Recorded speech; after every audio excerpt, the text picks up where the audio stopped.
this moment, it was clear WWE had lost faith in a wrestler. Number 10, Kofi Kingston getting squashed by Brock Lesnar. For the most part, Kofi Kingston's 2019 WWE title reign was enjoyable, yet how WWE booked the reign to end overshadowed every positive thing about it. WWE would book Kingston to collide with Brock Lesnar for the WWE title on the 20th anniversary of SmackDown. And whilst it was a given that Lesnar would win the WWE title, fans hoped that Kingston would be presented as credible and legitimate. However, WWE booked the popular star to lose in just 7 seconds. Kingston would be hit with one F5 and the match would be over. Fans were rightly furious with WWE as it was a spit in the face towards fans that had invested in Kingston's reign. And to say that the squash was an insult to Kingston would be an understatement. From this point onwards, it was evident that WWE had lost complete and utter faith in Kingston being a main event level attraction. They squashed derailed Kingston's aura and legitimacy, and if this wasn't bad enough, WWE decided to debut King Velasquez after Lesnar's victory, meaning that they wanted fans to know that Kingston no longer mattered at all. Whilst this booking move was terrible, it thankfully failed to impact Kingston's popularity, as even after the Lesnar match, Kingston remained incredibly over with the fans, and this was an organic, genuine connection that even WWE couldn't negatively influence. Number 9, Taz, 10 seconds in the Rumble. When Taz debuted at the 2000 Royal Rumble, it looked like, on the surface at least, that WWE were going to make Taz a big-time player in the company.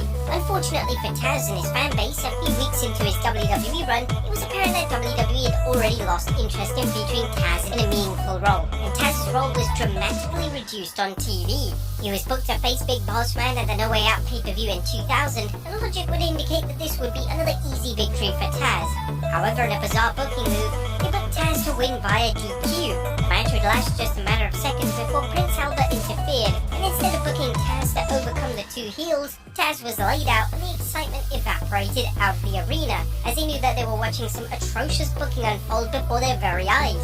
Following this match, Taz would then be relegated to the hardcore division, and within a few short weeks, Taz would be booked to lose to Crash Holly on SmackDown, disintegrating any hope that Taz could bounce back. But things got even worse for Taz when they booked him in the Royal Rumble for only 10 seconds, being eliminated by Kane with 0 offense. This was only just a year later. Number 8, D'Lo Brown replaced by Drew Carey. During the Attitude Era, D'Lo Brown was one of the most popular stars of the respective era. D'Lo had a ton of potential in the ring, yet when newer wrestlers such as Kurt Angle and Chris Jericho surfaced in WWE, they out of nowhere began to lessen D'Lo's role. By the time 2001 arrived, D'Lo was involved in an infamous tag team with Chaz known as Lowdown. This was a truly terrible tag team that didn't do either talent any favours. At the 2001 Royal Rumble, Lowdown had won a tag team match on Sunday Night Heat before the annual Rumble match, which secured their place in the matchup. However, in a backstage segment, Vince McMahon just informed the duo that had been replaced in the match by a non-wrestler, Drew Carey. This was unfortunately WWE's way of directly telling the audience that these two names, particularly the former Intercontinental Champion and European Champion, no longer mattered at all. Number 7, Scott Steiner, WrestleMania 19 absence. Upon signing with WWE in late 2002, they went right to work in pushing Scott Steiner to the top of the card. Steiner would enter into a program with world champion Triple H, and on paper this feud could have been compelling, yet when the bell rang, everything fell apart. The two had 0 chemistry in the ring, and their matches at the 2003 Royal Rumble and 2003 No Way Out pay-per-view were 2 of the worst matches of both of their respective careers. Steiner was suffering from drop foot, which did add some reasoning as to why his in-ring work was so poor, and the matches were so abysmal that the fans began to audibly turn on everything Steiner did.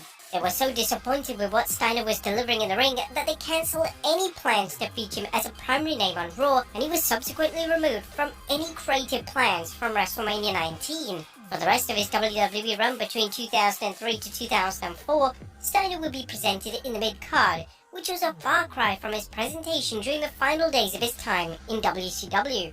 Number 6, Mabel moved down the card. In 1995, WWE began to make Mabel the top heel in the company. He'd win the 95 King of the Ring and would go on to challenge Diesel for the WWE title at that year's SummerSlam. Mabel's performance in the match was an indicator that he wasn't main event material, and he was so reckless with Diesel in the match that Vince McMahon had to be talked out of firing him on the spot. Although Mabel wasn't fired by McMahon, McMahon would show just how little faith he had in him by booking him on an extended losing streak. The losing streak highlighted to fans that Mabel was no longer a world title contender and that he wasn't something that they needed to invest their time into.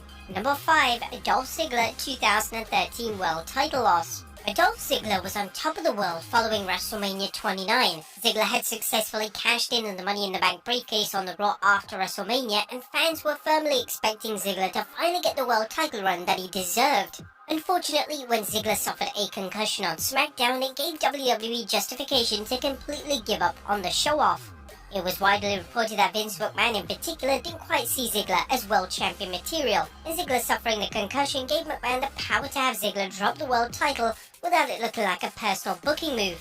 Ziggler would defend his world title against former champion Alberto Del Rio at the Payback event, and the match would be heavily built around Ziggler's real-life injury, and although the double turn in the match was expertly done, it sadly resulted in Ziggler dropping the title. Following the Payback event, Ziggler's presentation drastically altered, and despite him still being over with the audience, it was evident that WWE had given up on presenting him as a top-tier superstar. Ziggler went from being in world title matches on pay-per-view to losing to Fandango on the pre-show within a few months. In the 2013 world title reign of Ziggler is often labelled as one of the biggest missed opportunities of the PG era.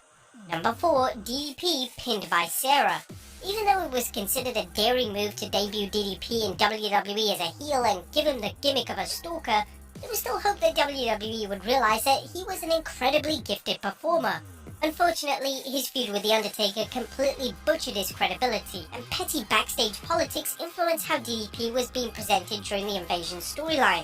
On one edition of Raw, they booked The Undertaker's wife Sarah to pin DDP. He was a former WCW World Champion, and to see a non-wrestler pin the once credible star was enough to determine that they were doing everything they could to embarrass and humiliate DDP.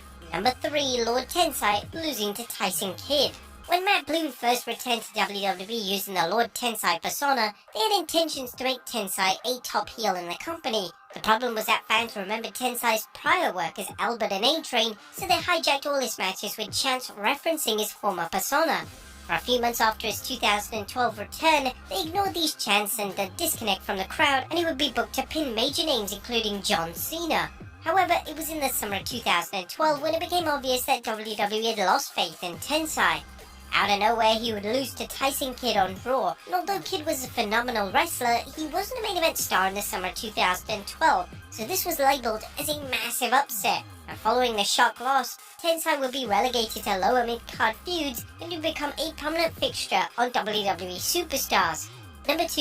Jinder Mahal, Royal Rumble 2018.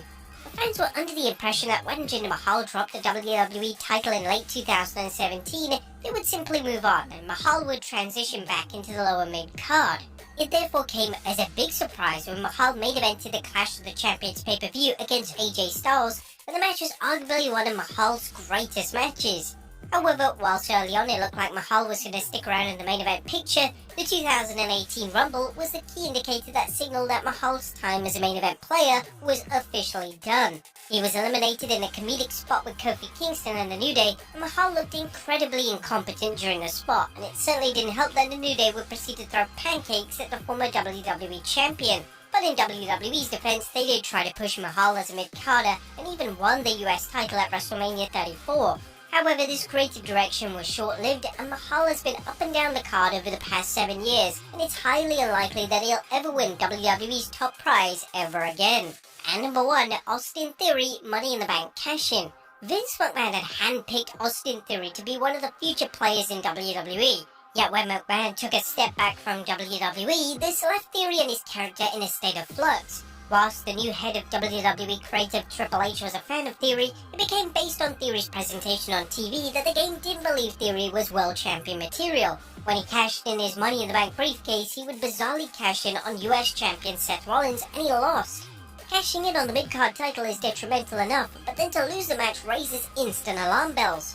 Following this loss, Theory would be booked as a regular fixture on TV, and he would even secure a monumental victory over John Cena at WrestleMania 39. However, this victory was never followed up on, and Theory achieved nothing of note following what should have been the biggest win of his entire career.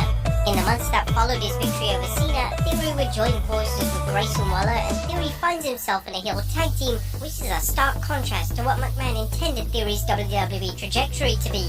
But there you have it, folks. 10 exact moments it was clear WWE had lost faith in a wrestler. So leave your comments down below, and I'll see you next time with some more wrestling content.